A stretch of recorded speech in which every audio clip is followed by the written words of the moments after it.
Excellent. Well, this is Mike. This is Mr. Wes Borland. How's it going? I've been better, but yeah, the tour's going great. Tour's going great. It's the sickness. There's no rest for the wicked. The show must go on, as they say. Indeed. Yeah.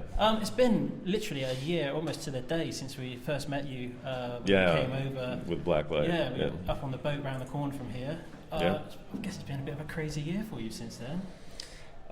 It's been really busy. That's for sure. Yeah. The album is imminent, according to most sources online. We've over the last year and a half, we've done probably 5 or 6 studio sessions where we've gone in and written and recorded a bunch of material. And now we're kind of to the place, I think, where we're about to, when we go back, we're booking one more 3-week period of studio time to take. I think we're at 26 or 27 songs now. That's a lot of songs. Yeah, so Is it a double album, or are you just going to edit it? No. We just got to edit it all down and get rid of things that aren't that great of ideas and try to rework some of the things. I mean, it's just it's been scattered, and that's why it hasn't kind of come together yet. But I think we're going to hire an engineer sort of dad character to kind of go, okay, let's get it together, and to help us organize. You've been doing some work with Ross Robinson again as well, haven't you? A little bit. I was mainly worked with him on the Tech 9 album that he was doing, and then he's doing this album with this French girl named Soko, and I worked a tiny bit on that and loaned them a bunch of guitars, but.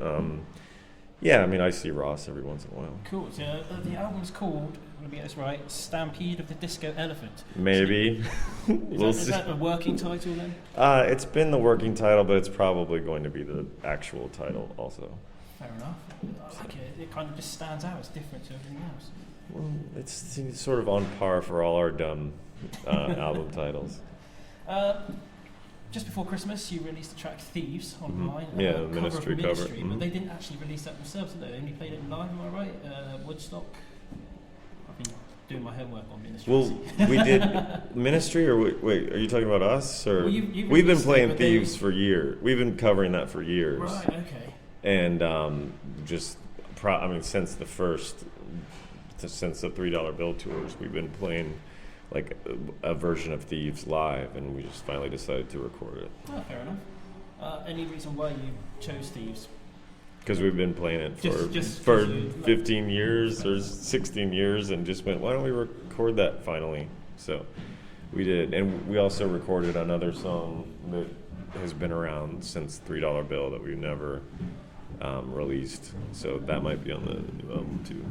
When we spoke last year, you mentioned that you did quite a lot of sort of film scores. Let's let demo go through. Yeah. Going through, guys. Cheers, fellas. No problem. It makes the interview a little more exciting. Last year when we spoke, we talked about some of your film scores. Have you been working on anything else in the last year? God, have I been working on anything else in the last year film-wise? A couple of little things, but not very much. It's been mostly, Bizkit has been on tour so much in the past year that it's just been that constantly. So, yeah, I haven't had a lot of time for anything else. No, that's fair enough, man. We caught you at Download last year. How did you program your set? Because by the looks of it, it was sort of the bigger hitting tracks were after Rammstein started, and there was some comment come from the stage of all the Rammstein fans disappearing. Is this something you pre-programmed beforehand, thinking, well, all the anthems at the end of the set? Oh, I don't know. That's just, I don't think we were thinking about the Rammstein set. No. As far as interfering with our set at all. I don't, we you mean were we catering to the Rammstein people? It seems that the true Limp Bizkit fans stay around for the big hit, and as well as the lesser sort of album tracks that played earlier on in the set. It just seemed to work for us as Bizkit fans ourselves. Maybe. When I was looking out I never saw the crowd thin from my vantage point on the stage. It seemed pretty solid the whole. Yeah. I couldn't. If it thinned way, way, way out on the horizon where I couldn't see do anyway. But yeah, it felt when I walked on the stage and went, whoa, this is the side stage, or this is the second stage, because the audience didn't look like a second stage. Yeah, I was definitely taken back a little bit by how many people turned out for our set. Superb. How do you find playing smaller venues like this Kerrang Tour compared to the big stadiums that you're used to? Is it completely fresh and new for you?